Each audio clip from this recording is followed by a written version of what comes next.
Hello, नमस्कार दोस्तों, टिकोड exam में आप सभी का स्वागत है। आज की क्लास में हम लोग डिस्कस करेंगे पास्ट ईयर्स के क्वेश्चंस जो कि इलाहाबाद हाई कोर्ट के विभिन्न परीक्षाओं में पूछे गए प्रश्न हैं। ये जो प्रश्न हैं वो आपके आरओ एआरओ परीक्षा में, अपन निजी सचिव परीक्षा में, computer assistant group C group D परीक्षा में पूछे गए प्रश्नों को हम डिस्कस कर रहे हैं। ये सारे प्रश्न जो हैं वो पास्ट ईयर्स के क्वेश्चन हैं। कौन सा प्रश्न किस ईयर में पूछा गया है, किस परीक्षा में पूछा गया है, वो हर प्रश्न के नीचे आपको लिखा हुआ मिलेगा।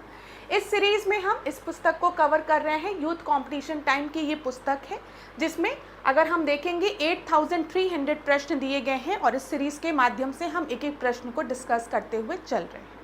अभी हम आधुनिक भारत के प्रश्नों को डिस्कस कर रहे हैं, लेकिन आपने एक चीज़ नोटिस की होगी कि हर क्लास में मैं खाली प्रश्नों को नहीं डिस्कस करती हूँ, उसके साथ ही वो important theories plus extra questions को भी डिस्कस करती हूँ जहाँ से आपके परीक्षा में प्रश्न बन सकता है। इसीलिए मैं इस एंटायर सीरीज को रिवर्स इंजीनियरिंग कहती हूँ कि जहाँ पर हम प्रश्नों के माध्यम से आपको सिलेबस रिवाइज करा रहे हैं। तो चलिए आज की क्लास को स्टार्ट करेंगे मेरे साथ ऐश्वर्या सिंह के साथ। क्लास में कहीं पर भी किसी भी तरीके का डाउट होगा तो आप लोग मुझे कमेंट बॉक्स में ज़रूर बताएंगे। आज की क्लास को स्टार्ट करने से पहले थोड़ी सी जानकारी मैं आप लोगों को दे दूं वीडियो क्रैश कोर्स के बारे में जो कि टिकोड एग्जाम ने आप लोगों के लिए लॉन्च किया है। इस वीडियो क्रैश कोर्स में एंटायर सिलेबस को कवर किया गया है वीडियो लेक्चर्स के माध्यम से, प्लस यहाँ पर आपको टेस्ट सीरीज भी प्रोवाइड की जाएगी। और इस टेस्ट सीरीज में कुछ टेस्ट जो आपके होंगे वो फुल टेस्ट होंगे जिसमें एंटायर सिलेबस को कवर किया गया है, प्लस कुछ टेस्ट ऐसे भी होंगे जो कि सेक्शनल वाइज सब्जेक्ट वाइज रोज होंगे।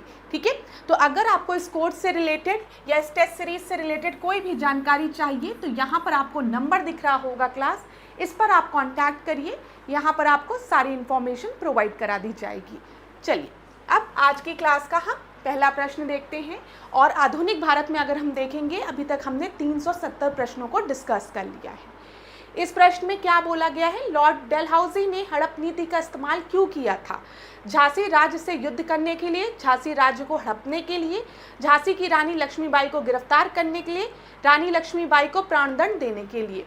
तो आपको पता है डॉक्ट्राइन ऑफ लैप्स के तहत डलहौजी ने क्या किया था, जो झांसी की रानी के दत्तक पुत्र थे उनके सारे अधिकार को छीन लिया था। तो यहाँ पर आपका सही उत्तर क्या होगा, झांसी राज्य को हड़पने के लिए जो दत्तक पुत्र थे, जो एडॉप्टेड चाइल्ड थे झांसी की रानी के, उनके सारे अधिकार भी इस डॉक्ट्राइन ऑफ लैप्स के तहत छीन लिया गया था। ये याद रखिएगा। तो झांसी राज्य को हड़पने के लिए बी आपका सही उत्तर है। अब यहाँ पर देखिए कुछ और इम्पॉर्टेंट पॉइंट्स जहाँ से प्रश्न बनते हैं। जब हम डॉक्ट्राइन ऑफ लैप्स की बात करते हैं तो इसके तहत किन किन राज्यों का विलय हुआ था, तो आपको सतारा याद रखना है, 1848, जैतपुर, संबलपुर, ठीक है, याद रखिएगा सतारा, फिर संबलपुर याद रखिएगा, ठीक है, जैतपुर याद रखिएगा, बगाट याद रखिएगा, उदयपुर याद रखिएगा, झांसी, नागपुर। क्लास ये सारे पॉइंट्स बहुत इंपॉर्टेंट है, यहाँ से परीक्षा में प्रश्न बनता है। अगर परीक्षा में बहुत आसान प्रश्न बनाना होगा तो डायरेक्ट पूछ लेगा कि डॉक्ट्राइन ऑफ लैप्स किसके द्वारा लाई गई थी, तो आप बता देंगे डलहौजी के द्वारा। अगर यही प्रश्न उसको डिफिकल्ट बनाना होगा तो पूछ लेगा कि किस किस वर्ष किन किन राज्यों का विलय किया गया था। तो आपको याद रखना है सबसे पहले सतारा, ठीक है, फिर उसके बाद जैतपुर, जैत के बाद संबलपुर, फिर बगाट, फिर उदयपुर, झांसी और नागपुर, ये याद रखिएगा। अब हम लोग कुछ और इम्पॉर्टेंट पॉइंट्स को डिस्कस कर लेते हैं जो कि डलहौजी से रिलेटेड है। जैसे मुख्य नीति हमने डिस्कस कर ली है, डलहौजी की क्या थी, हड़प नीति थी, डॉक्ट्राइन ऑफ लैप्स थी। ठीक है, डॉक्ट्राइन ऑफ लैप्स जहां से आपकी परीक्षा में प्रश्न बनता है वो यही बनता है कि सतारा में डॉक्ट्राइन ऑफ लैप्स कब आया था, तो 1848 में, झांसी में 1853 में, याद रखिएगा 1853, और नागपुर में 1854 में। ठीक है, बीच में सतारा के बाद मैंने बताया आपको 1849 में संबलपुर और जैतपुर में भी है। नोट कर लीजिए, यहाँ से परीक्षा में प्रश्न बनता है। मैं फिर एक बार आपसे कह रही हूँ, इस चीज़ को ध्यान से सुनिएगा क्लास। भले ये जो सीरीज़ है वो हम लोग स्पेशली इलाहाबाद हाई कोर्ट के आरओ एआरओ परीक्षा के लिए ले रहे हैं, लेकिन अगर ये सीरीज़ आप देख रहे हैं तो आपको इस सीरीज़ का बेनिफिट पीसीएस में भी मिलेगा। ठीक है, फिर RO सचिवालय वाले में भी मिलेगा, साथ ही साथ BE और UPSSC के परीक्षा में भी मिलेगा, क्योंकि प्रश्न यहीं से बनते हैं। पूछा जाता है डॉक्ट्राइन ऑफ लैप्स किसके कार्यकाल में आया था? डलहौजी के कार्यकाल में आया था। डलहौजी के कार्यकाल की अगर हम बात करें तो 1848 से 1856 तक था वो, ठीक है। देखिए 1856 तक था। आपको पता है 1857 में 1857 ये 7 लिखा है मैंने, इसको ढंग से लिख दूं, ध्यान दीजिएगा। जब हम 1857 की बात करते हैं, जब क्रांति होती है भारत में, तो उस समय कौन आ गया रहता? कैनिन आ गया रहता है, ठीक है। तो कैनिन के पहले कौन है? डलहौजी है, याद रखिएगा। उसने डॉक्ट्राइन ऑफ लैप्स लाया था। सबसे पहले डॉक्ट्राइन ऑफ लैप्स कहाँ लगा है? 1848 में सतारा में, 1849 में जैतपुर और संबलपुर, याद रखिएगा। फिर उसके बाद 1853 में झांसी, याद रखिएगा। 1854 में नागपुर, याद रखिएगा। चलिए यहाँ पर ध्यान दीजिए, जो अन्य राज्य जिसका कि अधिग्रहण किया गया था डलहौजी द्वारा, वो पंजाब और अवध भी था, ठीक है, याद रखिएगा। कई बार परीक्षा में पूछा जाता है कि अवध का विलय, ठीक है, क्या लगाकर किया गया था? तो मिस गवर्नेंस के आधार पर किया गया था, कुप्रशासन के आधार पर अधिग्रहण कर लिया गया था अवध का। कब? 1856 में। 1857 के रिवॉल्ट के जस्ट पहले 1856 में अवध का अधिग्रहण कर लिया था डलहौजी ने मिस गवर्नेंस के चार्ज लगाकर। ये ध्यान रखिएगा, कई बार पूछा गया है, ठीक है। और पंजाब का 1849 में द्वितीय आंग्ल सिख युद्ध के बाद अधिग्रहण किया गया था। अब और क्या प्रश्न बनता है? पूछा जाता है भारत में पहले जो रेलवे ट्रैक थी वो कहाँ से कहाँ बिछाई गई थी? तो मुंबई से थाने बिछाई गई थी। किस ईयर में? 1853 में, याद रखिएगा। टेलीग्राफ की बात करें, भारत में टेलीग्राफ प्रणाली की शुरुआत किसके द्वारा की गई है? डलहौजी के द्वारा की गई है। 1854 में इसने यूनिफॉर्म पोस्टल सिस्टम की शुरुआत भारत में की है। साथ ही साथ इसी के समय में वुड डिस्पैच आया है, जिसको भारत में एजुकेशन का मैग्ना कार्टा कहा जाता है। भारत की शिक्षा का मैग्ना कार्टा किसे कहा जाता है? वुड डिस्पैच, जो कि किसके कार्यकाल में आया था? डलहौजी के कार्यकाल में। आधुनिक भारत का निर्माता किसे कहा जाता है? डलहौजी को कहा जाता है। खुद देख लो, रेलवे ट्रैक बिछा रहा है, पोस्टल सिस्टम ला रहा है, ठीक है, टेलीग्राम सिस्टम ला रहा है और एजुकेशन को भी प्रमोट कर रहा है। वो डिस्पैच भी इसके समय में आया है, तो इसे हम कह सकते हैं आधुनिक भारत का निर्माता। फिर यहाँ पर ध्यान दीजिएगा, इसकी जो नीतियाँ होती थी वो आक्रामक नीति होती थी। आप खुद देखो, जब राज्यों का विलय ये करने लगेगा डॉक्ट्राइन ऑफ लैप्स लगाकर, तो राज्यों के जो राजा है वो विद्रोह तो करेंगे ही, जैसे झांसी में विद्रोह होता है। और 1857 के विद्रोह का कारण भी ये सारी चीज़ें बनती है। इसीलिए जब 1858 में जब क्वींस डिक्लेरेशन होता है, उसमें ये जो डॉक्ट्राइन ऑफ लैप्स है इन सारी चीज़ों को रद्द कर दिया जाता है। ये ध्यान रखिएगा। इतनी चीज़ें क्लियर है ना क्लास? यहीं से मैक्सिमम प्रश्न बनेंगे। अगर लॉर्ड डलहौजी से रिलेटेड प्रश्न बनेंगे तो सबसे पहले पूछ लिया जाएगा डॉक्ट्राइन ऑफ लैप्स किसके समय में आया है, तो आप बता दीजिएगा। याद रखिएगा सीक्वेंस, पीसीएस में ऐसे प्रश्न बनते हैं कि क्रोनोलॉजिकल ऑर्डर में अरेंज करिए कि पहले कहाँ पर डॉक्ट्राइन ऑफ लैप्स लगाया गया, बाद में कहाँ पर लगाया गया, ठीक है। तीसरा प्रश्न कई परीक्षाओं में पूछा गया है कि अवध का विलय किस कारण हुआ था, तो याद रखिएगा कुप्रशासन के कारण, मिस गवर्नेंस के कारण। कब हुआ था? 1856 में हुआ था, 1857 की क्रांति के जस्ट पहले। फिर डलहौजी की बात करेंगे, इसने रेलवे ट्रैक बिछाया, मुंबई से थाने, पोस्टल सिस्टम की शुरुआत की, टेलीग्राम की शुरुआत की, वुड डिस्पैच इसके समय में आया है जिसे कि मैग्ना कार्टा कहा जाता है। ये सारे पॉइंट्स आपको पता होने चाहिए और यहीं से प्रश्न बनता है, ध्यान रखिएगा। चलो आगे देखते हैं अगले प्रश्न को। 352 प्रश्न को हम देखते हैं। 352 प्रश्न को हम देखते हैं। यहाँ पर क्या दिया गया है, ध्यान से पढ़िएगा। डैश ने सन 1904 में भारतीय विश्वविद्यालय पर कड़े नियंत्रण लागू करते हुए भारतीय विश्वविद्यालय अधिनियम पारित किया था। अब यहाँ पर बोला गया इंडियन यूनिवर्सिटी एक्ट किसके द्वारा पारित किया गया था? ईयर देखो दिया गया है 1904 और आपको तुरंत हिंट मिल जाना चाहिए, जैसे कि 1904 लिखा है। आपको पता है 1905 में क्या हुआ है, जल्दी से बताओ। बंगाल का विभाजन हुआ है, ठीक है। बंगाल का जब विभाजन हुआ है तो उस समय कौन था?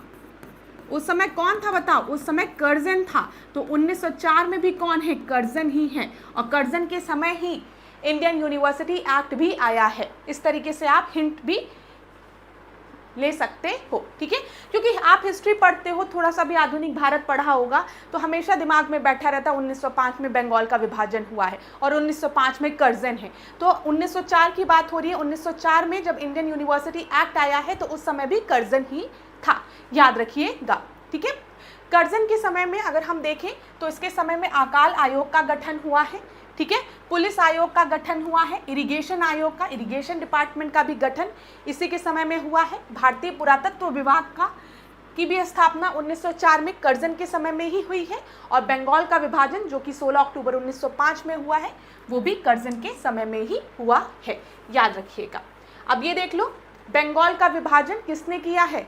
16 अक्टूबर 1905 को कर्जन ने किया है, ठीक है। शिक्षा में अगर हम देखें, इंडियन यूनिवर्सिटी एक्ट किसके समय में आई है? कर्जन के समय में आई है, 1904 में, ठीक है। पुलिस कमीशन की बात करें तो ये किसके समय में स्थापित किया गया है? कर्जन के समय में, 1904 में। कोऑपरेटिव क्रेडिट सोसाइटी एक्ट भी इसी के समय में आई है। कोऑपरेटिव मीन्स सहकारिता की हम बात कर रहे हैं। पुरातत्व विभाग की बात करेंगे, आर्कियोलॉजिकल सर्वे ऑफ इंडिया की बात करेंगे तो इसका भी गठन किसके समय में हुआ है? कर्जन के समय में हुआ है। रेलवे बोर्ड की स्थापना किसके समय में हुई है? कर्जन के समय में हुई है। यहाँ से प्रश्न बनता है, जो सबसे महत्वपूर्ण प्रश्न है वो यही है कि पुलिस आयोग का गठन किसके समय में हुआ है? कमीशन का 1902 में, तो वो कर्जन था। सिंचाई आयोग का, इरिगेशन डिपार्टमेंट का गठन 1901 में किसके समय में हुआ है? कर्जन के समय में हुआ है। भारतीय पुरातत्व विभाग का गठन 1904 में किसके समय में हुआ है? कर्जन के समय में हुआ है। इंडियन यूनिवर्सिटी एक्ट जो आपका आया है 1902 में किसके समय में आया है? वो भी आपका कर्जन के समय में आया है। सॉरी, ये ध्यान दीजिएगा, 1904 में पारित हुआ है, ये याद रखिएगा। इंडियन यूनिवर्सिटी एक्ट 1904 में आपका पारित हुआ है, किसके समय में? कर्जन के समय में। सारे पॉइंट्स डिस्कस हो गए। चलिए, किसके शासनकाल में कलकत्ता से डायमंड हार्बर के मध्य पहली टेलीग्राफ लाइन की शुरुआत की गई थी? अभी मैंने बताया कि रेलवे ट्रैक की बात हो, टेलीग्राम लाइन की बात हो, या फिर आपसे पूछा जाए पोस्टल सिस्टम की, तो ये तीनों जो है वो लॉर्ड डलहौजी के समय में आए हैं, ठीक है। यहाँ पर इंपॉर्टेंट क्या है, जब हम टेलीग्राफ लाइन की बात करते हैं तो ये कोलकाता और डायमंड हार्बर के बीच में आपकी स्टार्ट हुई थी, ये भी याद रखिएगा। During whose governance was the first telegraph line started between the Kolkata and Diamond Harbour? तो ये डलहौजी होगा। जैसे परीक्षा में कई बार पूछा जाता है कि जो पहला रेलवे ट्रैक था वो कहाँ से कहाँ तक बिछा था, तो मुंबई से थाने तक। वैसे ही टेलीग्राफ लाइन के बारे में भी पूछा जा सकता है, तो याद रखिएगा कलकत्ता से डायमंड हार्बर तक। चलिए, अगला हम देखें, इनमें से किसे भारत में ब्रिटिश साम्राज्य का संस्थापक माना जाता है? मैंने कल की क्लास में ही आपसे डिस्कस किया है, किसे कहा जाता है? क्लाइव को कहा जाता है। क्लाइव के समय कौन सा युद्ध हुआ था? प्लासी का युद्ध हुआ था, याद रखिएगा, बहुत ही महत्वपूर्ण है। प्लासी का युद्ध 1757 में जो हुआ था उसका नेतृत्व किसने किया था? क्लाइव ने किया था। 1764 में जो युद्ध हुआ था बक्सर का युद्ध, जिसे कि हम निर्णायक युद्ध कहते हैं, उसका नेतृत्व किसने किया था? हेक्टर मुनरो ने किया था, ये याद रखिएगा, ठीक है। लेकिन हेक्टर मुनरो के बाद अगर हम देखते हैं 1765 में जो इलाहाबाद की ट्रीटी होती है, इलाहाबाद की जो ट्रीटी होती है वो कौन साइन करता है? वो साइन करता है क्लाइव, ये याद रखिएगा, ठीक है। जिसके बाद दीवानी राइट, उड़ीसा की, बंगाल की दीवानी राइट किसे मिल जाती है? कंपनी को मिल जाती है। दीवानी राइट मतलब क्या है? कलेक्शन ऑफ रेवेन्यू, ठीक है। अब जिसके पास कलेक्शन ऑफ रेवेन्यू की पावर होगी, अमीर तो वो होगा ही, ठीक है। बक्सर के युद्ध को निर्णायक युद्ध क्यों कहते हैं? क्योंकि यहाँ पर जो ब्रिटिश सेना थी, ठीक है, उन्हें संयुक्त सेना किसकी? बंगाल के नवाब, अवध के नवाब और मुगल एम्परर शाह आलम द्वितीय, इन तीनों की संयुक्त सेना भी मिलकर भी ब्रिटिश की सेना को नहीं हरा पाई थी। इसी के बाद हम देखते हैं ना, इलाहाबाद ट्रीटी साइन होती है और इन्हें दीवानी राइट्स मिल जाती है। तो बक्सर के युद्ध को हम निर्णायक युद्ध कहते हैं। चलिए, अगला हम देखें, वह ब्रिटिश वाइसरॉय जिसने प्राचीन इमारतों तथा स्मारकों के संरक्षण हेतु कई उपाय किए थे। तो मैंने थोड़ी देर पहले ही आपको बताया है, जब भी हम आर्कियोलॉजिकल सर्वे ऑफ इंडिया की बात करेंगे तो इसकी स्थापना किसके समय में हुई है? क्लाइव के समय में अरे कर्जन के समय में हुई है, ठीक है, लॉर्ड कर्जन के समय में, अभी हमने डिस्कस किया है। जब इंडियन यूनिवर्सिटी एक्ट की बात करेंगे कर्जन की बात करेंगे, ठीक है। जब हम पुलिस कमीशन की बात करेंगे कर्जन की बात करेंगे। जब हम बात करेंगे आर्कोलॉजिकल सर्वे ऑफ इंडिया की तब कर्जन की बात करेंगे। इरिगेशन डिपार्टमेंट की तो कर्जन की, बंगाल के विभाजन की तो कर्जन की। याद हो गया होगा सब। चलो, भारत में ऐतिहासिक इमारतों की सुरक्षा और मरम्मत का श्रेय ब्रिटिश वाइसरॉय कर्जन को जाता है। 1904 में प्राचीन स्मारक संरक्षक अधिनियम के तहत भारतीय पुरातत्व विभाग की स्थापना इसी के समय में की गई थी। आगे बढ़ते हैं। डॉक्ट्राइन ऑफ लैप्स किससे एसोसिएटेड है? आप सभी को पता है, इसको इतना डिस्कस ही नहीं करना है। डॉक्ट्राइन ऑफ लैप्स डलहौजी, ए आपका सही उत्तर है। यहाँ पर क्लास प्लीज याद रख लेना, सबसे पहले सतारा, ये याद रखिएगा 1848, 1848, 1848, 848, 848, 848, ठीक है। अब देखो सतारा को लिखो सतारा, ठीक है, सतारा। तो यहाँ पे ए आर ए देखो, जैसे यहाँ पे 848 है वैसे वहाँ पे ARA है, ऐसे करके कुछ याद कर लेना। तो 1848 में सतारा, ठीक है। फिर 1849 वाला जरूर याद रखना, इसमें जैतपुर और संबलपुर याद रखना, ठीक है। फिर आप याद रख लेना झांसी का पूछ लेता है, ठीक है, 1853 याद रखिएगा। और फिर यहाँ पर नागपुर 1854, ध्यान रखिएगा क्लास इस चीज को। एक मिनट यहाँ पर, ठीक है, ये देखिए, ये मैंने यहाँ पर आपको प्रोवाइड किया है। सतारा 1848, झांसी 1853, नागपुर 1854, ठीक है। अवध का विलय कब हुआ है? 1856 पे हुआ है। किस बेसिस पे? कुप्रशासन के बेसिस पे, ठीक है, मिस गवर्नेंस के बेसिस पे, याद रखिएगा। प्रश्न यहाँ से कई बार PCS परीक्षा में भी पूछे गए हैं और आपकी परीक्षा में भी पूछे जाते हैं। अब यहाँ पर देखिए क्या प्रश्न पूछा गया है। निम्नलिखित में से किसे भारतीय अशांति के जनक के रूप में जाना जाता है? तो फादर ऑफ अनरेस्ट इंडिया किसे कहा गया है? तो फादर ऑफ अनरेस्ट इंडिया जो है वो बाल गंगाधर तिलक को कहा गया है। बाल गंगाधर तिलक को फादर ऑफ अनरेस्ट इंडिया किसने कहा है? वैलेंटाइन शिरोल ने कहा है, याद रखिएगा। ये प्रश्न इलाहाबाद हाईकोर्ट परीक्षा में 2 बार पूछा गया है। तो बाल गंगाधर तिलक को फादर ऑफ अनरेस्ट इंडिया या इंडियन अनरेस्ट कहा गया है, किसके द्वारा? ये याद रखिएगा, वैलेंटाइन शिरोल द्वारा इन्हें बोला गया है, ठीक है। अब जब भी हम बाल गंगाधर तिलक की बात करते हैं, मैंने कई फैक्ट्स आपको बाल गंगाधर तिलक से रिलेटेड बताए थे, आप लोगों को याद होगा। जैसे गणपति महोत्सव इनके द्वारा सेलिब्रेट किया जाता था, शिवाजी महोत्सव इनके द्वारा सेलिब्रेट किया जाता था। फिर मैंने आपको बताया था केसरी और मराठा इनके द्वारा लिखी गई थी, ठीक है। केसरी जो थे वो ये मराठी लैंग्वेज में लिखते थे और जो मराठा थी उसको वो इंग्लिश लैंग्वेज में लिखते थे। और मैंने आपको बताया था क्या इंपॉर्टेंट चीज़ें, जब हम बाल गंगाधर तिलक की बात करते हैं, बाल गंगाधर तिलक ने कहा Swaraj is my birth right and I shall have it ना, स्वराज जो है वो मेरा जन्मसिद्ध अधिकार है, ये याद रखिएगा। 1907 के बाद 1908 में हम देखते हैं बाल गंगाधर तिलक पर सेडिशन का चार्ज लगाकर इन्हें मांडले जेल भेज दिया जाता है। 1914 तक ये मांडले जेल में रहते हैं, जहाँ पर ये गीता रहस्य लिखते हैं, जिसमें ये निष्काम कर्म की बात करते हैं। उसके बाद 1916 में ये वापस आते हैं, लखनऊ पैक्ट में इनका बहुत बड़ा योगदान रहता है और 1916 में ही ये होम रूल मूवमेंट की भी शुरुआत करते हैं। ये सारे फैक्ट्स मैंने आपको बताए हैं क्लास। और अगर हम देखेंगे 1920 में बाल गंगाधर तिलक की मृत्यु हो जाती है 1 अगस्त 1920 को, और 1 अगस्त 1920 को ही असहयोग आंदोलन की शुरुआत भी होती है, ये याद रखिएगा, नॉन कॉर्पोरेशन मूवमेंट की शुरुआत।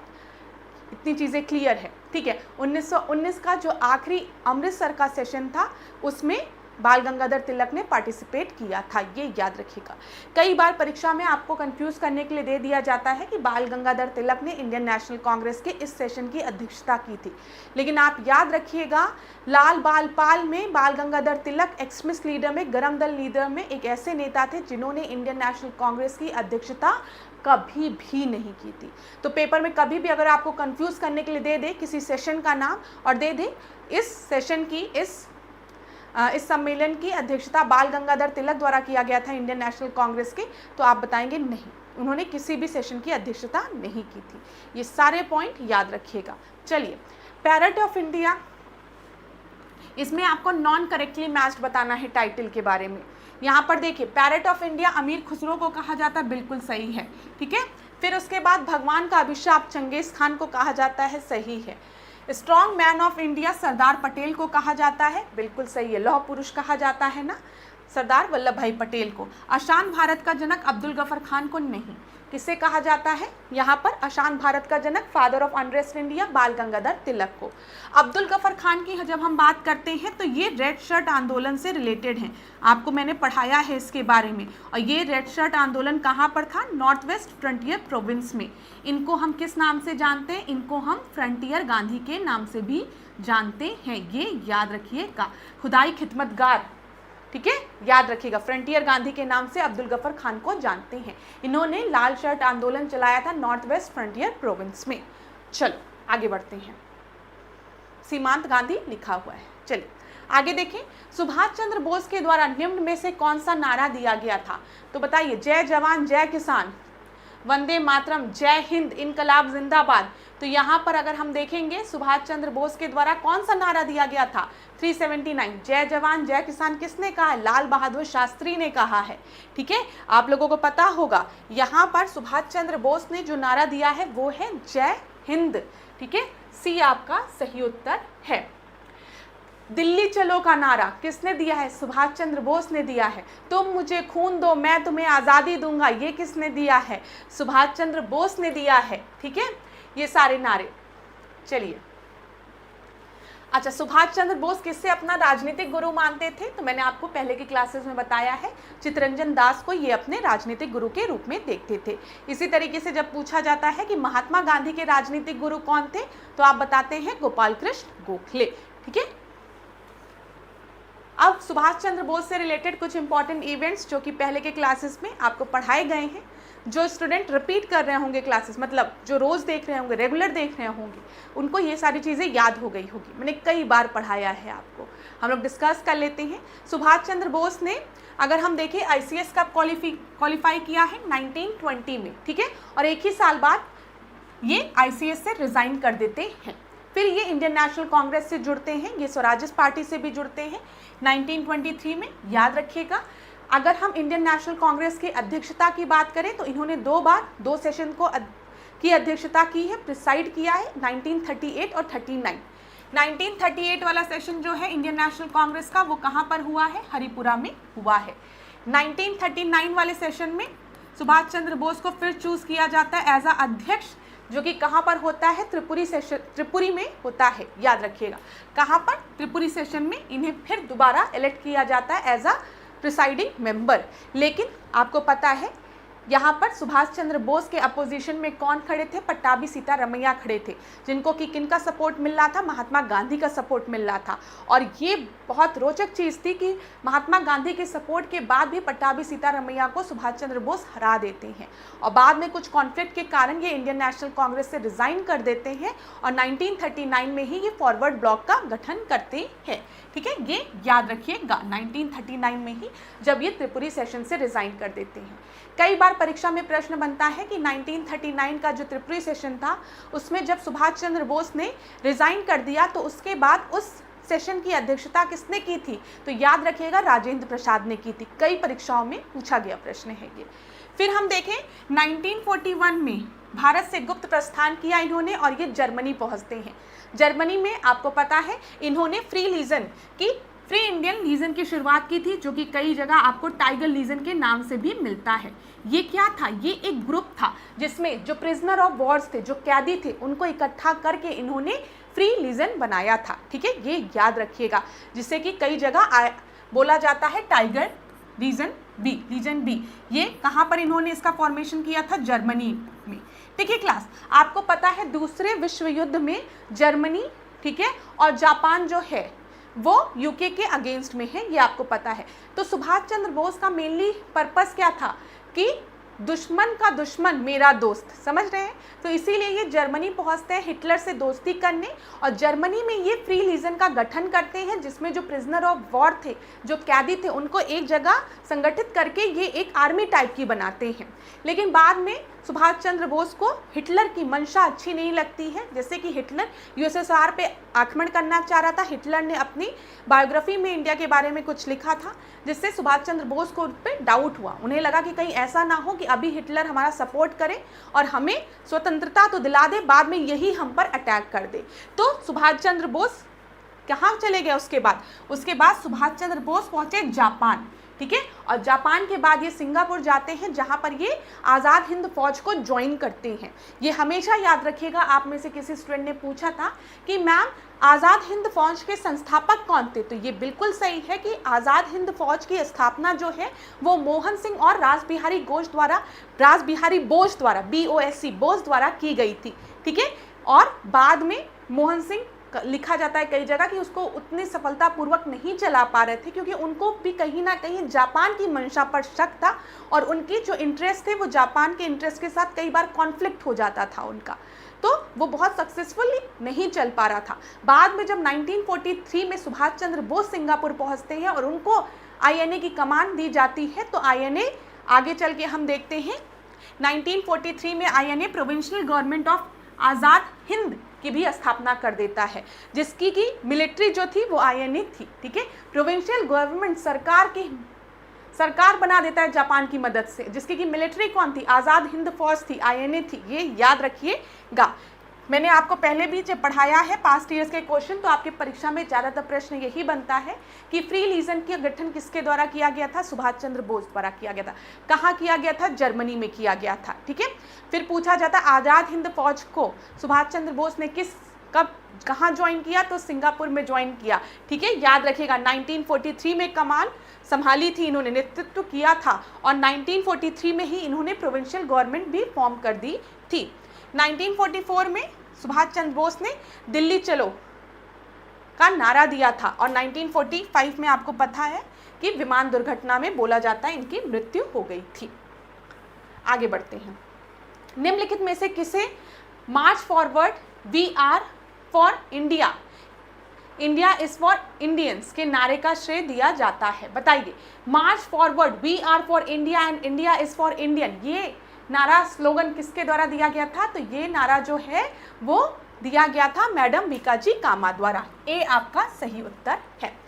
मैंने आपको मैडम बीकाजी कामा के बारे में भी बताया है, जो बहुत इंपॉर्टेंट पॉइंट जहां से आपके परीक्षा में प्रश्न बनता है वो ये है कि मैडम बीकाजी कामा ने 22 अगस्त 1907 में याद रखिएगा जर्मनी में इन्होंने ध्वज फहराया था। ये याद रखिएगा, जर्मनी में इन्होंने झंडा फहराया था, ठीक है। ये याद रखिएगा, मैडम बीकाजी कामा को इसलिए जाना जाता है। इनका स्टेटमेंट क्या था? March forward we are for India and India is for Indians, याद रखिएगा। और 1907 वाला तो जरूर याद रखिएगा, जर्मनी में इन्होंने झंडा फहराया था। दिल्ली चलो का नारा किसके द्वारा दिया गया है? तो अभी मैंने बताया आपको किसके द्वारा, सुभाष चंद्र बोस द्वारा। तुम मुझे खून दो मैं तुम्हें आज़ादी दूंगा, ये भी इन्हीं के द्वारा दिया गया है। जय हिंद का नारा सुभाष चंद्र बोस द्वारा। तो रिवाइज करा दूं, सुभाष चंद्र बोस की जब हम बात करेंगे दिल्ली चलो, जय हिंद, तुम मुझे खून दो मैं तुम्हें आज़ादी दूंगा, ये सारे स्टेटमेंट स्लोगन किसके द्वारा दिए गए हैं? सुभाष चंद्र बोस द्वारा। फिर बाल गंगाधर तिलक की जब हम बात करते हैं तो मैंने आपको बताया है स्वराज जो है वो मेरा जनसिद्ध अधिकार है और मैं उसे लेकर रहूंगा, ध्यान दीजिएगा। लाला लाजपत राय की जब हम बात करते हैं तो साइमन कमीशन का इन्होंने विरोध किया था, लेकिन साइमन गो बैक का नारा अभी बताऊंगी यूसुफ मेहर अली द्वारा दिया गया है, ठीक है। यहाँ पर लिखा है साइमन के में उन्होंने प्रोटेस्ट भी किया था, मैंने आपको बताया है। लाहौर में थे लाला लाजपत राय, उसी समय उनको लाठी लगती है और उनकी मृत्यु भी होती है। करो या मरो का नारा किसके द्वारा दिया गया है? महात्मा गांधी द्वारा। अंग्रेजों भारत छोड़ो यूसुफ मेहर अली, ठीक है। ऐसे ही साइमन गो बैक की जब हम बात करते हैं तो यूसुफ मेहर अली का नाम याद रखना है। तुम मुझे खून दो मैं तुम्हें आज़ादी दूंगा, जल्दी से बता दो मेरे प्रिय छात्र छात्राओं, तो सुभाष चंद्र बोस, बी आपका सही उत्तर है। आगे बढ़ते हैं। अंग्रेजों भारत छोड़ो का नारा किसके द्वारा दिया गया है, बताइए। इकबाल, महात्मा गांधी, यूसुफ मेहर अली, सुभाष चंद्र बोस। इलाहाबाद हाई कोर्ट 2021 में पूछा गया प्रश्न है ये। तो 383 का जो आपका सही उत्तर क्या है, यूसुफ मेहर अली। ठीक है, अब ध्यान दीजिएगा, फिर से मैं रिवाइज कराती हूँ। इलाहाबाद हाई कोर्ट की परीक्षाओं में पूछा जाता है कि दिल्ली चलो का नारा किसके द्वारा बोला गया है। दिल्ली चलो, ऐसे ऐसे बनते ना सुभाष चंद्र बोस, दिल्ली चलो, तो दिल्ली चलो सुभाष चंद्र बोस। ठीक है, जय हिंद सुभाष चंद्र बोस, तुम मुझे खून दो मैं तुम्हें आज़ादी दूंगा सुभाष चंद्र बोस। महात्मा गांधी ने क्विट इंडिया मूवमेंट में, भारत छोड़ो आंदोलन में क्या कहा, डू और डाई, करो या मरो। मोहम्मद इकबाल की हम बात करेंगे तो इन्होंने क्या नारा दिया था, इनकलाब जिंदाबाद, याद रखिएगा। और अंग्रेजों भारत छोड़ो नारा किसके द्वारा दिया गया था, यूसुफ मेहर अली द्वारा। ठीक है, साइमन गो बैक साइमन का भी नारा यूसुफ मेहर अली द्वारा दिया गया था। क्विट इंडिया का नारा किसके द्वारा दिया गया था, यूसुफ मेहर अली। कई बार परीक्षा में पूछा गया है, तो याद रखिएगा, साइमन गो बैक दिया गया हो या क्विट इंडिया दिया गया हो, ये दोनों नारे जो हैं, ये दोनों स्लोगन जो हैं वो यूसुफ मेहर अली द्वारा बोले गए थे। लोकनायक के रूप में हम किसे जानते हैं, तो बताइए। आप सभी को पता है, लोकनायक के रूप में हम जयप्रकाश नारायण को जानते हैं। इलाहाबाद हाई कोर्ट में 2021 में पूछा गया प्रश्न ये है। यहाँ पर ध्यान दीजिए, जो इम्पोर्टेंट चीज़ है वो आपको याद रखना है। कई बार परीक्षा में पूछा गया है कि लोकनायक किसे जाना जाता है, जयप्रकाश नारायण को। अगले प्रश्न में देखते हैं, निम्नलिखित में से किसने भारत में धर्मों की एकता के प्रतीक के रूप में अपना नाम बदलकर राम मोहम्मद सिंह आज़ाद रख दिया था। नाम देखिए, राम भी है, मोहम्मद भी है और सिंह आज़ाद है, दिख रहा है। राम मोहम्मद सिंह आज़ाद नाम किसने रखा था, ये वही व्यक्ति हैं जिन्होंने डायर को मारा था। ठीक है, और किसने डायर को गोली से मारा था, उधम सिंह ने, याद रखिएगा। ये इलाहाबाद हाई कोर्ट सीए परीक्षा में 2021 में पूछा गया प्रश्न है। तो राम मोहम्मद सिंह आज़ाद किसका नाम था, उधम सिंह का नाम था। बी आपका सही उत्तर है। यहाँ पर ध्यान दीजिए, उधम सिंह ने जलियांवाला बाग हत्याकांड 13 अप्रैल 1919 के समय जो पंजाब के गवर्नर जनरल थे, इसमें लोग बहुत कंफ्यूज हो जाते हैं। ठीक है, देखिए, दो वहाँ पे डायर थे। एक डायर जो जलियांवाला बाग हत्याकांड के समय वहाँ खड़ा था, जिसने बोला फायर करो, ठीक है, उसका भी नाम मिकेल ओ डायर था कुछ, और इनका भी नाम क्या था, देखो इनका नाम माइकल ओ डायर था। ठीक है, और वो भी डायर था, थोड़ा सा नाम में कुछ अंतर है, मुझे याद नहीं आ रहा है। ये जो थे वो पंजाब के उस समय के गवर्नर जनरल थे, ये याद रखिएगा। और जो वहाँ पर जलियांवाला बाग हत्याकांड में खड़ा था वो भी डायर था, लेकिन दोनों अलग अलग व्यक्ति थे। जो वो डायर था जिसने बोला था फायर करो, उसकी तो मृत्यु जो होती है वो किसी बीमारी के कारण से हो जाती है। ठीक है, ये जो डायर था गवर्नर जनरल वहाँ का पंजाब का, उनको उधम सिंह मारते हैं, ये ध्यान रखिएगा। अभी एक मूवी भी आई थी ना अक्षय कुमार की, जिसमें शंकर नायर बने हैं वो, तो उसमें दिखाया गया है कि वो जो डायर है जो जलियांवाला बाग कांड में जिसने बोला था फायर करने को, वो तो बीमारी से उसकी मृत्यु होती है। ठीक है, लेकिन जो वहाँ का पंजाब का गवर्नर जनरल था जिसकी सहमति थी ये डायर गोलियाँ चलवाए, बोला जाता है, उसको उधम सिंह ने मारा है। ठीक है, ये चीज़ क्लियर हो गई होगी। थोड़ा सा अगर आपको और पढ़ना होगा तो आप लोग पढ़ लीजिएगा, क्लियरली अवेलेबल है। चलिए, देशबंधु के नाम से हम किसे जानते हैं, चित्तरंजन दास को जानते हैं। बी आपका सही उत्तर है। इलाहाबाद हाई कोर्ट 2021 में पूछा गया प्रश्न है। ठीक है, अच्छा, यहाँ पर दिया गया है कि दादा भाई नरोजी को हम किस नाम से जानते हैं, ग्रैंड ओल्ड मैन के नाम से हम लोग दादा भाई नरोजी को जानते हैं।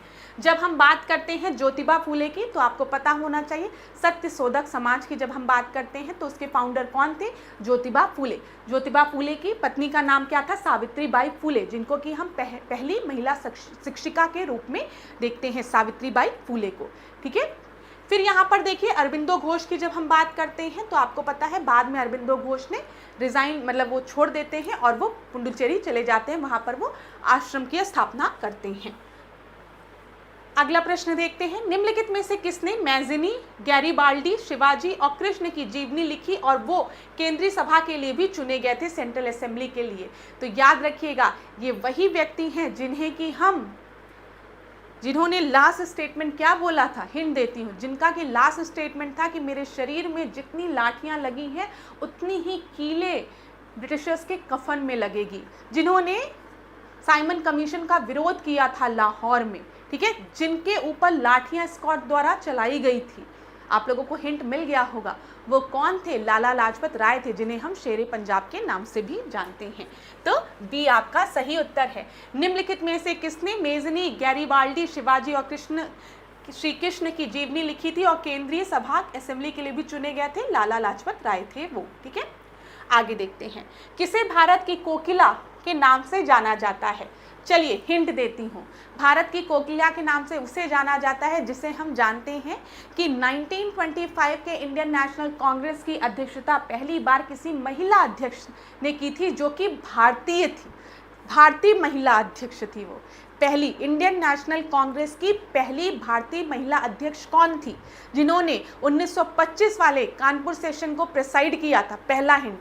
दूसरा हिंट आपको मैं देती हूँ कि उत्तर प्रदेश की गवर्नर भी थी फर्स्ट, तो वो कौन थी? वो थी सरोजनी नायडू। सरोजनी नायडू को हम नाइटिंगेल ऑफ इंडिया के नाम से जानते हैं। हर पॉइंट से प्रश्न बन सकता है जो मैं आपको बता रही हूँ। भारत का लौह पुरुष किसे कहा गया, ये आप सभी को पता है। आयरन मैन ऑफ इंडिया किसे कहा गया है?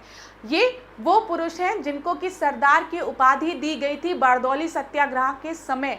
बारदौली की जो महिलाएं थी उन्होंने इन्हें सरदार की उपाधि उस समय दी थी 1928 के समय, जब इन्होंने बारदौली सत्याग्रह का नेतृत्व किया था। वो कौन थे? सरदार वल्लभ भाई पटेल। तो यहाँ पर ए आपका सही उत्तर है।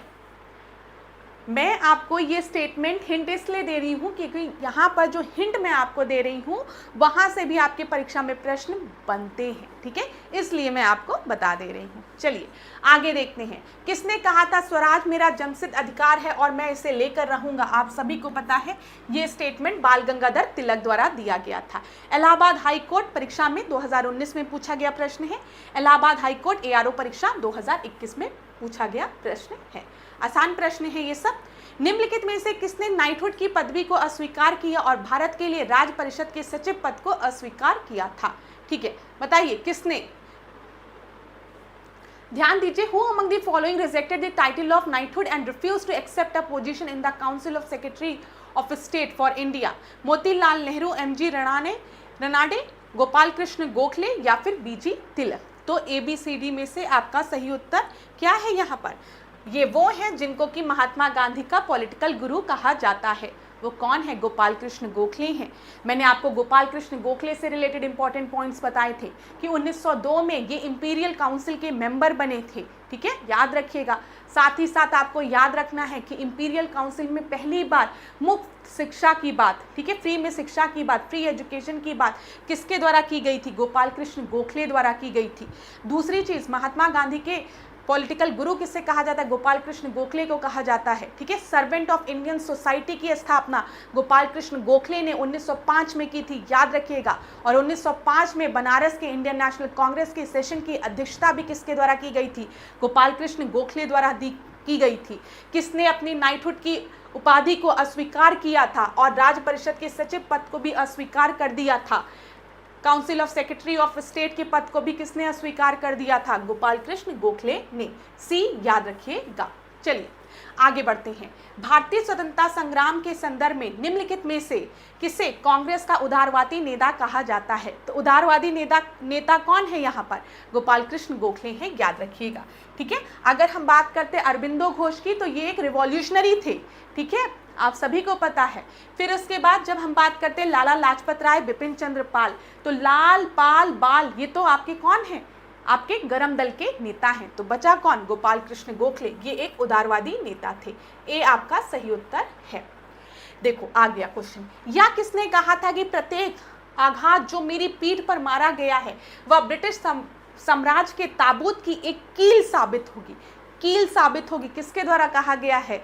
लाला लाजपत राय द्वारा कहा गया है। लाला लाजपत राय जब साइमन कमीशन का विरोध कर रहे थे लाहौर में, तो स्कॉट ने क्या कहा था कि लाठी चार्ज करने को बोल दिया था, जिससे लाला लाजपत राय को बहुत ज़्यादा चोटें लग गई थी और बाद में नवंबर 1928 में लाला लाजपत राय की मृत्यु भी हो जाती है।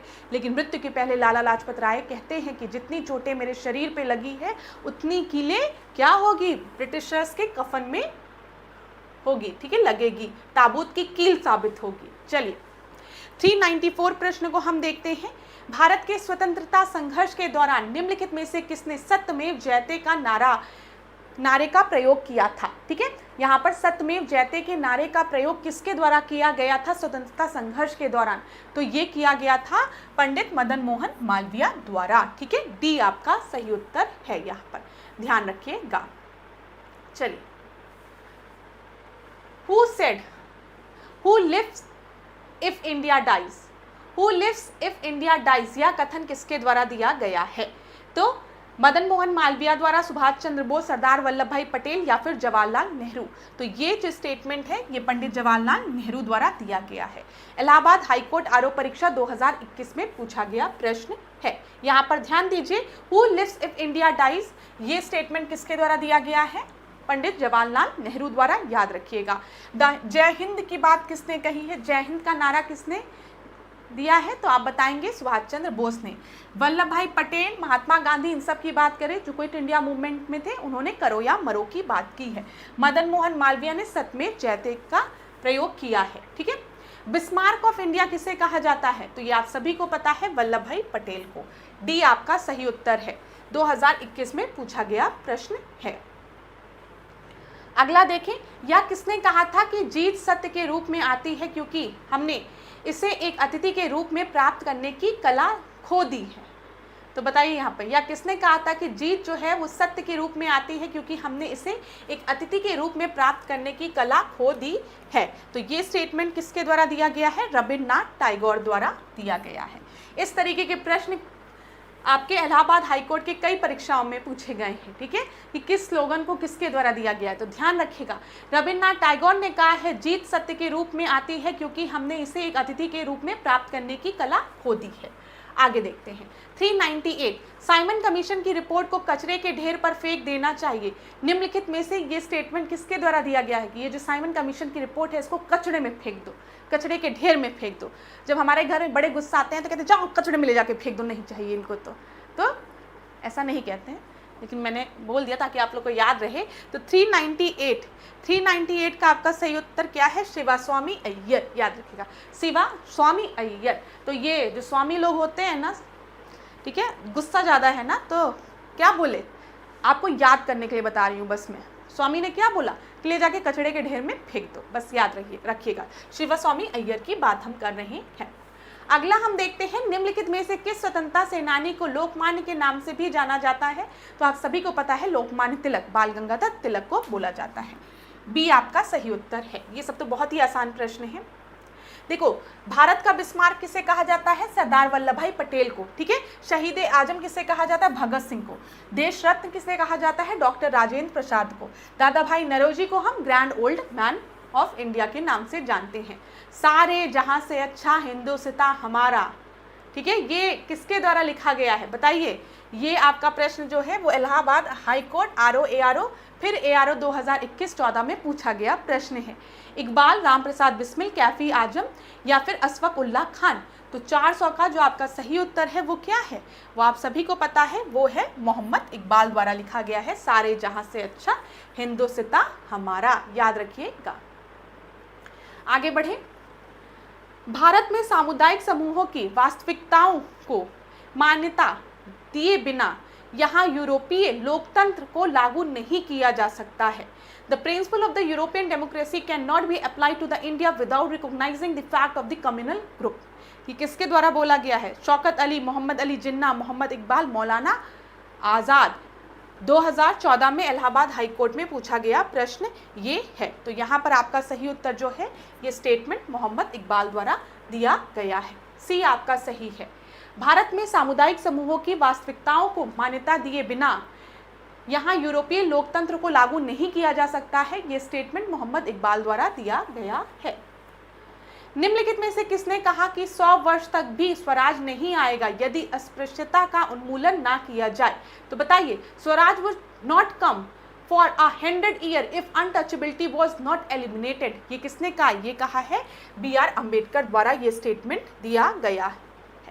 एक मिनट क्लास, सॉरी, ये स्टेटमेंट, सॉरी, यहाँ पर ध्यान दीजिएगा, 402 वाला जो आपका सही उत्तर है वो है, ये स्टेटमेंट महात्मा गांधी द्वारा कहा गया है कि हम स्वराज की प्राप्ति तब तक नहीं कर सकते जब तक कि अनटचेबिलिटी जो है वो पूरी तरीके से समाप्त ना हो जाए। ठीक है, गांधी जी ने अछूतों को हरिजन या ईश्वर के संतान कहा है तथा उन्हें मंदिर में प्रवेश करने की सार्वजनिक कुओं, तालाबों, सड़कों और स्कूलों तक पहुंचना सुनिश्चित करने के लिए सत्याग्रह का आयोजन भी किया था।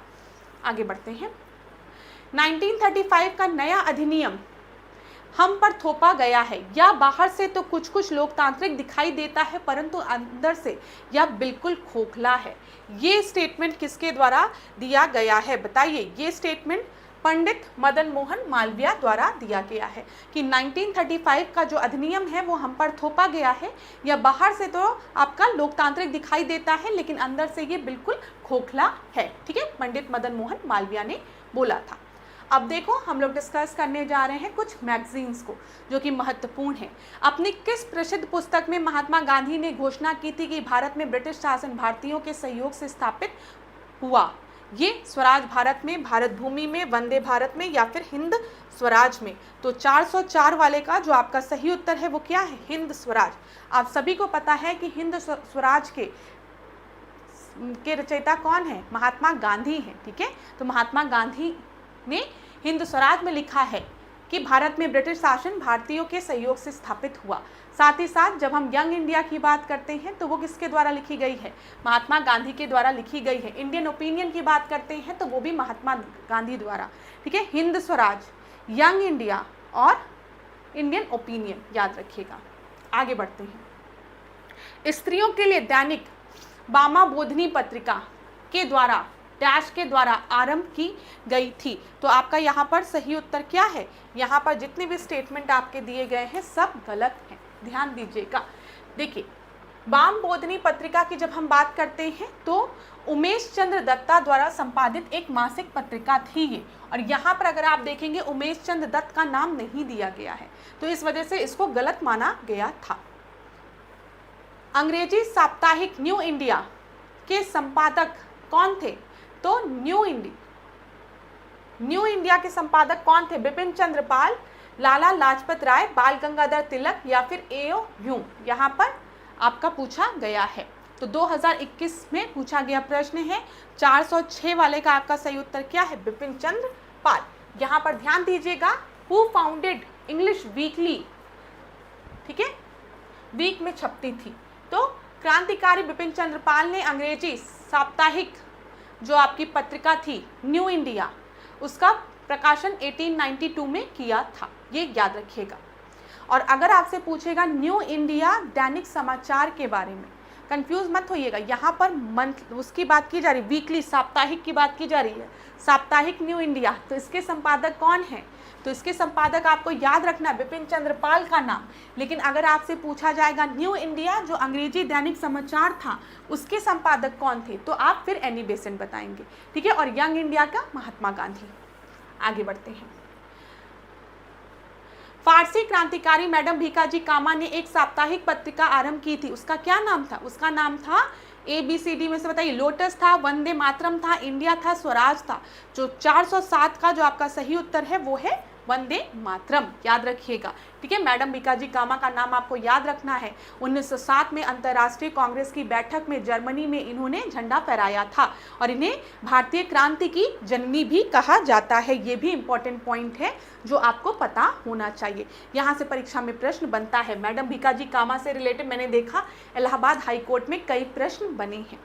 आगे देखते हैं। The famous great way of India was designed by, किसके द्वारा डिजाइन किया गया था famous great way of India?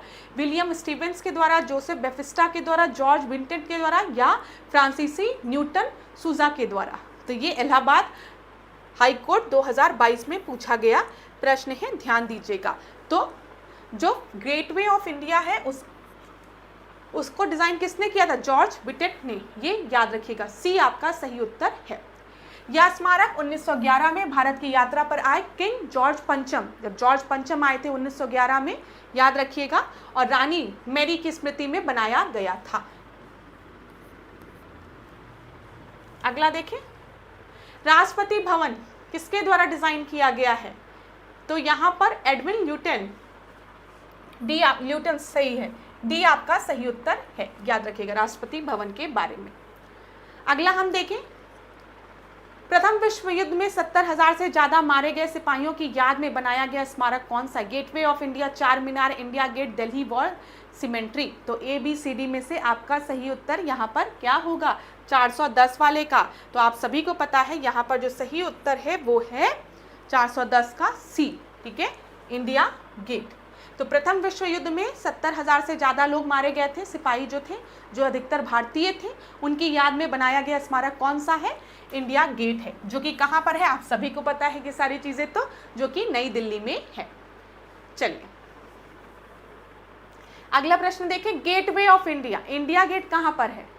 Delhi में है, और गेटवे ऑफ इंडिया कहाँ पर है? मुंबई में है। बी आपका सही उत्तर है, ग्रुप डी में पूछा गया प्रश्न है, ठीक है।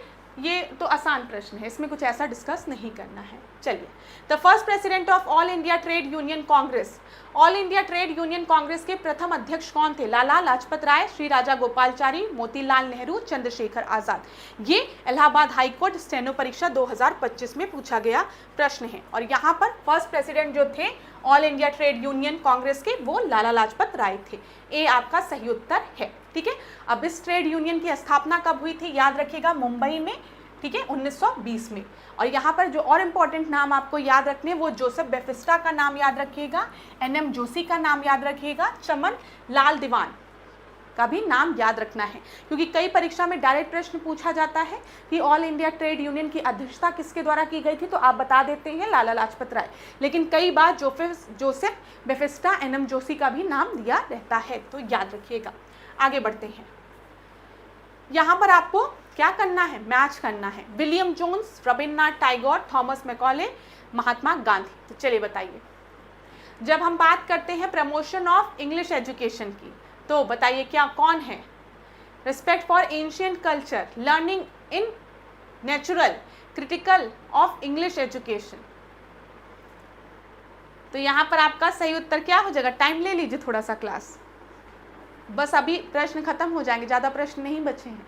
तो 413 का आपका सही उत्तर क्या हो जाएगा? बताइए। एक आपका विलियम जोन्स की जब हम बात करते हैं तो प्राचीन संस्कृतियों के लिए आदर था इनका, ठीक है, ध्यान रखिएगा। रविन्द्रनाथ टैगोर की जब हम बात करते हैं तो प्राकृतिक परिवेश में सीखना। थॉमस मैकॉले की बात करते हैं तो ये अंग्रेजी शिक्षा का इन्होंने क्या किया था? प्रमोशन किया था। हाँ, तो सी का क्या हो गया? फर्स्ट हो गया, ठीक है। और महात्मा गांधी ने अंग्रेजी शिक्षा की आलोचना की थी, तो आपका सही उत्तर वैसे बी हो जाएगा, ठीक है, बी आपका सही उत्तर है। क्लियर है? आगे बढ़ते हैं। Who propounded the concept of संपूर्ण क्रांति, संपूर्ण क्रांति का कॉन्सेप्ट किसके द्वारा दिया गया था? बाल गंगाधर तिलक, जयप्रकाश नारायण, राम मनोहर लोहिया, लाला लाजपत राय। तो बताइए, संपूर्ण क्रांति की बात किसने की थी? इलाहाबाद हाईकोर्ट आरओ परीक्षा 2022 में पूछा गया प्रश्न है ये। तो जयप्रकाश नारायण ने संपूर्ण क्रांति की बात की थी। बी आपका सही उत्तर है। अगला देखें, निम्न में से कौन सा नेता कांग्रेस समाजवादी पार्टी के गठन से जुड़ा था? तो कांग्रेस समाजवादी पार्टी के गठन से कौन जुड़ा था? पीसी जोशी, सुभाष चंद्र बोस, आचार्य नरेंद्र देव, राम मनोहर लोहिया। तो यहाँ पर कांग्रेस सोशलिस्ट पार्टी की बात की गई है, और याद रखिएगा यहाँ पर 415 का जो आपका सही उत्तर है वो है आचार्य नरेंद्र देव। पीसीएस में भी कई बार ये प्रश्न पूछा गया है, ठीक है। यहाँ पर आपको याद रखना है, जब हम कांग्रेस सोशलिस्ट पार्टी की बात करते हैं, कांग्रेस समाजवादी पार्टी की बात करते हैं, तो इसका गठन कब हुआ है? यहाँ पर 1934 में पटना में हुआ है, ठीक है। इसके अध्यक्ष कौन थे? याद रखिएगा, आचार्य नरेंद्र देव। और महासचिव कौन थे? जयप्रकाश नारायण थे। दोनों लोगों का नाम आपको याद रखना है, परीक्षा में पूछा जाता है। कांग्रेस समाजवादी पार्टी, आचार्य नरेंद्र देव और जयप्रकाश नारायण। डॉक्टर भीमराव अंबेडकर ने निम्नलिखित में से किस दल की स्थापना की थी? तो बता दीजिए यहाँ पर। हिंदुस्तान सोशलिस्ट रिपब्लिक एसोसिएशन की स्थापना डॉक्टर भीमराव अंबेडकर द्वारा की गई थी? नहीं। लेबर स्वराज पार्टी की, भारतीय क्षेत्रकारी कामगार पक्ष की, स्वतंत्र लेबर पार्टी की, इंडिपेंडेंट लेबर पार्टी की। तो 416 का जो आपका सही उत्तर है वो क्या है? इंडिपेंडेंट लेबर पार्टी का गठन किसके द्वारा किया गया था? डॉक्टर भीमराव अंबेडकर द्वारा। ए आपका सही उत्तर है। देखिए, इंडिपेंडेंट लेबर पार्टी का गठन भीमराव अंबेडकर द्वारा किया गया है। लेबर स्वराज पार्टी का गठन काजी नजरुल इस्लाम द्वारा किया गया है। और हिंदुस्तान सोशलिस्ट रिपब्लिक एसोसिएशन की बात करते हैं तो चंद्रशेखर आज़ाद। ठीक है, 417वां प्रश्न, 417 क्वेश्चन को हम देखते हैं क्या दिया गया है। बारदौली सत्याग्रह से रिलेटेड दिया गया है, चलो पढ़ो। 1926 में इसकी शुरुआत हुई थी जब अंग्रेज अधिकारियों ने भूमि कर में 30% की वृद्धि कर दी थी। इस आंदोलन के दौरान वल्लभ भाई पटेल को सरदार के खिताब से सम्मानित किया गया था। यहाँ पर कौन से स्टेटमेंट आपके सही हैं, करेक्ट है, पूछा गया है। ठीक है, तो यहाँ पर बताइए कौन सा स्टेटमेंट आपका सही है। बारदौली सत्याग्रह जो है वो 1928 में हुआ है, ये आपको पता है। ठीक है, लेकिन यहाँ पर क्या दिया गया है कि इसकी शुरुआत अगर हम देखें अंग्रेजी अधिकारियों ने की थी। जब हम बारदौली में ये जो आपका लोगों का जो विद्रोह हुआ कर रहे थे, क्यों कर रहे थे? क्योंकि जो अंग्रेजों द्वारा जो हाइक कर दिया गया था टैक्स में, लैंड रेवेन्यू में कितने की वृद्धि कर दी गई थी, 30% की वृद्धि कर दी थी, इसके खिलाफ था। ये बिल्कुल सही है, यहाँ पर सी आपका सही उत्तर है। पूछा जाता है वल्लभ भाई पटेल को सरदार की उपाधि कब मिली थी? बारदौली सत्याग्रह में। बारदौली सत्याग्रह कब हुआ था? 1928 में हुआ था, बारदौली में हुआ था। और सरदार की उपाधि इनको बारदौली की महिलाओं द्वारा दी गई थी। बारदौली सत्याग्रह किसके अगेंस्ट में था? वही जो लैंड रेवेन्यू में 30% वृद्धि कर दी गई थी। भारत के आधार पर प्रथम राज्य का गठन कौन सा हुआ था? लिंग्विस्टिक बेसिस पे कौन सा सबसे पहला राज्य बना था? तो आप सभी को पता है आंध्र प्रदेश। ठीक है, ये चीज क्लियर होगी। चलिए अगला हम देखते हैं, सी आपका सही उत्तर है।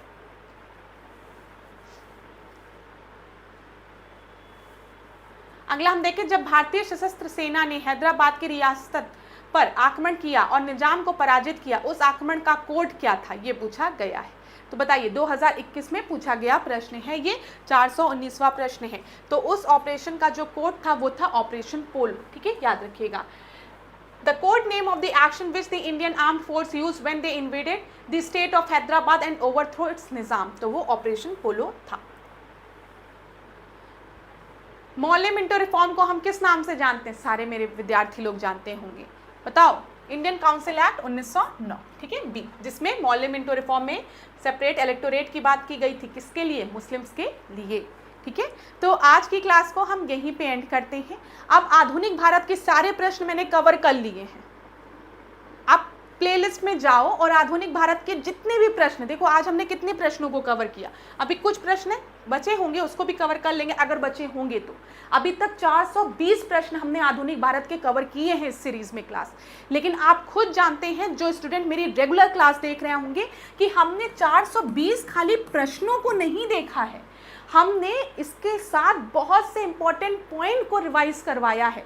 प्लस वन लाइनर क्वेश्चंस के माध्यम से तो हमने विभिन्न परीक्षाओं में पूछे गए प्रश्नों को डिस्कस किया है आपसे। आज की क्लास में तो उतना डिस्कशन था ही नहीं, क्योंकि स्लोगन से रिलेटेड प्रश्न था कि किसने ये स्लोगन दिया है। तो आज की क्लास तो सबसे आसान क्लास थी, क्योंकि अब एंड होने वाला है। लेकिन इसके पहले की क्लासेस आप लोग ज़रूर देखिए, जिन लोग ने भी नहीं देखा है। प्लस अगर आपके कोई ऐसे फ्रेंड्स हैं जिनको कि आधुनिक भारत में दिक्कत होती है, उनके साथ भी आप मेरे लेक्चर्स को शेयर कर सकते हैं कि एक बार ऐश्वर्या मैम से पढ़ो, देखो समझ में आता है कि नहीं। मेरे लेक्चर्स में बेनिफिट यही होगा कि आपके पास्ट ईयर्स के क्वेश्चंस को भी मैं कवर करा रही हूँ, प्लस मैं आपको एक तरीके से आधुनिक भारत पढ़ा भी रही थी। ये चीज़ आपने अगर मेरा लेक्चर किया होगा तो समझ में आ रहा होगा कि सारे पॉइंट्स क्लियर हैं। नहीं तो थ्योरी लेक्चर में भी कोई इतने डेप्थ में जाके नहीं बताता है जितना मैंने प्रयास किया है कि आप लोगों को एक एक पॉइंट में याद करा दूँ। यहाँ तक कि लेक्चर्स के बीच में मैंने एक एक इंडिविजुअल जो लीडर्स जहाँ से आपकी परीक्षा में प्रश्न बनते हैं, जैसे लाला लाजपत राय, गोपाल कृष्ण गोखले, बाल गंगाधर तिलक, दादा भाई नौरोजी, इन सबसे रिलेटेड जो प्रश्न बनते हैं तो उसके बारे में भी मैंने आपको बताया। इनकी टाइमलाइन मैंने आपको बता दी है कि अगर आपके दिमाग में रहेगा कि लाला लाजपत राय जो हैं वो इस समय से इस समय तक थे, तो कभी परीक्षा में अगर 4 ऑप्शन दिया रहेगा तो उसमें से आप एलिमिनेट कर सकते हैं। ठीक है, मैंने आपको बताया था ना कि अगर आपको पता है कि लाला लाजपत राय की जब हम बात करते हैं, ठीक है, तो साइमन कमीशन जब भारत आता है उनको लाठी लगती है, उसके बाद उनकी मृत्यु हो जाती है लाहौर में, और ये समय चल रहा रहता है 1928 का। तो अगर आपके परीक्षा में प्रश्न दे दिया कि सविनय अवज्ञा आंदोलन में लाला लाजपत राय का बहुत बड़ा योगदान था, तो आपके दिमाग में तुरंत क्लिक करेगा, अरे 1928 में लाला लाजपत राय की मृत्यु हो गई रहती है जब साइमन कमीशन आता है। सविनय अवज्ञा आंदोलन 1930 में है, तो लाला लाजपत राय तो रहेंगे ही नहीं, ना ही बाल गंगाधर तिलक रहेंगे, क्योंकि बाल गंगाधर तिलक की मृत्यु तो असहयोग आंदोलन की शुरुआत में 1 अगस्त 1920 में हो जाती है। ऐसे ही हम CR दास की बात करें, जिन्होंने स्वराजिस्ट पार्टी का गठन किया था, उनकी मृत्यु 1925 में हो जाती है। तो ये सारी चीज़ें मैंने क्लास के दौरान आपको इसलिए बताई है ताकि आपके दिमाग में एक टाइमलाइन बनी रहे, और कभी अगर प्रश्न हटकर भी पूछे, नया प्रश्न भी पूछे, तो आप 1-2 ऑप्शंस को एलिमिनेट कर पाएं। तो मैंने पूरा प्रयास किया है कि इस सीरीज में आधुनिक भारत से रिलेटेड मैक्सिमम चीज़ें मैं आपको बता दूं, थ्योरी भी बता दूं, कॉन्सेप्ट को समझा भी दूं, प्लस क्वेश्चंस भी लगा दूं। अगर आपको मेरा एफर्ट अच्छा लगा हो तो अपने दोस्तों के साथ इसको शेयर करिए, ठीक है। वीडियो को लाइक करिए, शेयर करिए, और मुझे कमेंट बॉक्स में बताइएगा ज़रूर क्लास। अभी आगे हम और सब्जेक्ट्स को डिस्कस करेंगे। आप लोग कह रहे हैं ज्योग्राफी को पढ़ाने के लिए, तो अब हम भूगोल देखेंगे इसके बाद, ठीक है। तो चलिए आज के सेशन को यहीं पे एंड करते हैं। नेक्स्ट क्लास में आपसे मिलते हैं नए प्रश्नों के साथ। और आप में से जिन भी स्टूडेंट्स को थोड़ा लैंग्वेज में दिक्कत होता है, इंग्लिश हिंदी, वैसे मैं पूरा प्रयास करती हूँ किसी भी माध्यम में कि स्टूडेंट्स को दिक्कत ना हो, लेकिन अगर कभी भी ऐसा इशू होता है क्लास कि इंग्लिश में मैंने नहीं बताया और हिंदी आपको समझ में नहीं आ रही है, तो खुद से भी थोड़ा सा प्रयत्न, एक एफर्ट डाला करिए, ठीक है। तो उसको देख लिया करिए नेट पे सर्च करके कि क्या लिखा है इसमें। अब आज के सेशन को यहीं पे एंड करते हैं। नेक्स्ट क्लास में मिलेंगे आपसे। ऐश्वर्या मैम जाते जाते खाली एक बात आप लोग से कहती है कि खुद पर विश्वास रखिए। मन का विश्वास रगों में साहस बढ़ता है, ठीक है, ये याद रखिएगा। मन का विश्वास रगों में साहस बढ़ता है। जब आपको खुद पर विश्वास रहेगा ना, तो आपके अंदर साहस रहेगा, फिर आपको आपकी असफलताएं कभी भी डरा नहीं सकेंगी ना। और जब आपको आपकी असफलताएं डराएं नहीं, बल्कि आपको आपकी असफलताएं एक नई डायरेक्शन दें, कि आपको अपनी गलतियों का एहसास कराएं, तब जीवन में आप ज़रूर सफल होंगे। ये चीज़ याद रखिएगा। और खुद पर विश्वास रखना बिल्कुल भी गलत नहीं है, ये मैं आपको हर क्लास में कहती हूँ। जो अपने पे विश्वास रखता है, ठीक है, अपने पे विश्वास रखना और अहंकार होना, दोनों में अंतर है। ये चीज़ हमेशा याद रखिएगा। अहंकारी कहते हैं कि मैं ही बस कर सकता हूँ, मैं ही इस परीक्षा को उत्तीर्ण कर सकता हूँ। वो लोगों के बीच में अपने आप को सर्वश्रेष्ठ समझते हैं, ठीक है, वो अपने आप को सुपीरियर समझते हैं, सुप्रीम समझते हैं। दैट इज़ डिफरेंट थिंग, मैं वो नहीं कह रही हूँ। और विश्वास कौन सी चीज़ होती है? जो कहता है कि मैं भी कर सकता हूँ, ठीक है, मैं भी पढ़ूंगा, मैं भी कर सकता हूँ, मैं भी मेहनत कर रहा हूँ, मेरा भी समय आएगा। तो ये चीज़ ध्यान में रखिए। तो हमेशा क्लास खुद पर विश्वास रखिए, चाहे आप ऐश्वर्या मैम से पढ़िए, चाहे आप किसी से भी पढ़िए, लेकिन अपने पे विश्वास रख के, माता पिता के आशीर्वाद पर विश्वास रख के, उस ईश्वर पर विश्वास रख के, आप जिसकी भी पूजा करते हो, जिसके भी सामने आपका जो सर है वो झुकता है, उन पर विश्वास रख के खूब पढ़िए, खूब आगे बढ़िए, अपनी कमियों को पहचानिए, उनको दूर करिए, और मुस्कुराते रहिए, स्वस्थ रहिए, खुश रहिए। और इसी तरीके से मेरे साथ ऐश्वर्या सिंह डिकोड एग्जाम के साथ बने रहिए। धन्यवाद क्लास। कोई भी डाउट होता है, प्रॉब्लम होता है सब्जेक्ट में, टॉपिक में, कमेंट बॉक्स में बताइएगा। Thank you.